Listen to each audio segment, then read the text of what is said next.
السلام علیکم ورحمۃ اللہ تعالی وبرکاتہ۔ حضرت شیخ عثمان سرفینی رضی اللہ تعالی عنہ سے روایت ہے کہ حضور غوث اعظم رضی اللہ تعالی عنہ جس زمانے میں عراق کے جنگلوں اور ویرانوں میں عبادت و ریاضت میں مشغول تھے تو بسا اوقات جنگلوں کی بھیانک اور اندھیری راتوں میں شیاطین مسلح ہو کر خوفناک صورتیں بنا کر آپ کے پاس آتے اور ڈراتے، آپ پر آگ پھینکتے اور لڑاتے تھے اور ہاتف غیبی کی یہ آواز سنتے تھے، یعنی اے عبد القادر تم ان شیطانوں کے مقابلے کے لیے اٹھو کیونکہ ہم نے تمہیں ثابت قدم رکھا ہے اور ہماری تائید تمہارے ساتھ ہے۔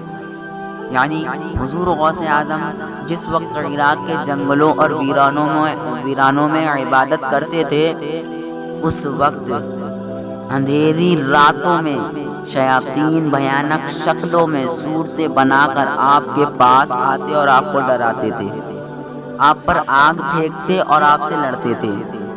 تو ہاتف غیبی سے آواز آتی کہ عبد القادر تم ان شیطانوں سے مقابلہ کرو، اس لیے کہ ہم نے تمہیں ثابت قدم رکھا ہے اور ہماری تائید تمہارے ساتھ۔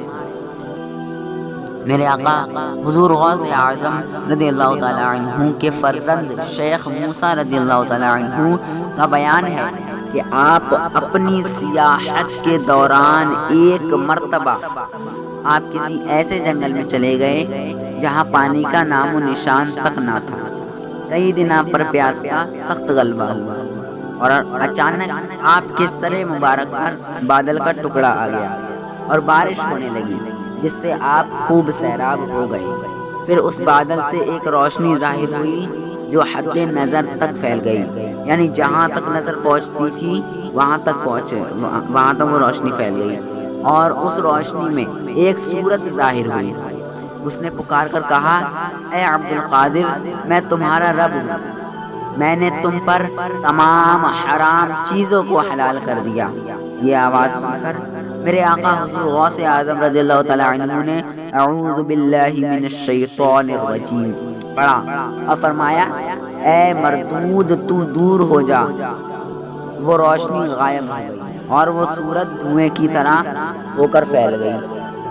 پھر اس سے آواز آئی اے عبد القادر آج تم اپنے علم کی بدولت میرے فریب سے بچ گئے، ورنہ اس سے پہلے اسی میدان میں 70 اولیاء طریقت کو میں گمراہ کر کے ان کی ولایت کو غارت و برباد کر چکا ہوں۔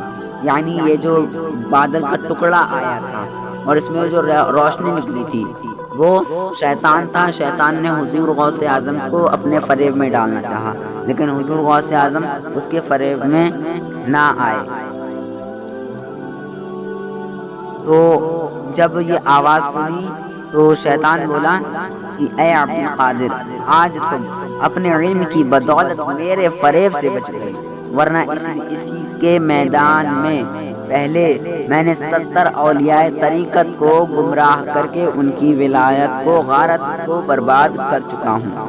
میرے آقا حضور غوث اعظم رضی اللہ تعالی عنہ نے فرمایا اے شیطان میرا علم بھلا کیا بچا سکتا ہے جب تیرا علم تجھ کو نہیں بچا سکا۔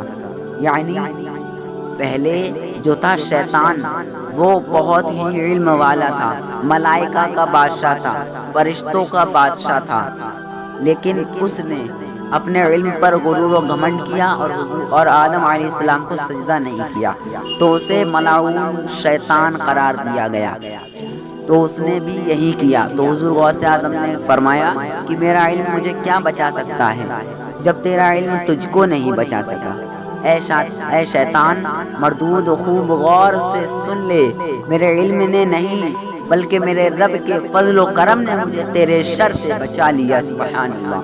میرے آقا حضور غوث اعظم رضی اللہ تعالی عنہ سے دریافت کیا گیا کہ حضور آپ نے یہ کیسے پہچان لیا کہ یہ شیطان ہے؟ تو آپ نے فرمایا کہ اس گمراہ کے قول سے کہ تمام حرام چیزوں کو تیرے لیے حرام کر دیا ہے، فوراً میں پہچان گیا کہ یہ شیطان ہی ہے، کیونکہ اللہ تعالیٰ کبھی ناپاک اور حرام چیزوں کو کسی کے لیے حلال نہیں فرماتا۔ تو حضور غوث اعظم کی بہت ہی بڑی شان ہے کہ جسے ہم کئی طرح سے سنتے ہیں۔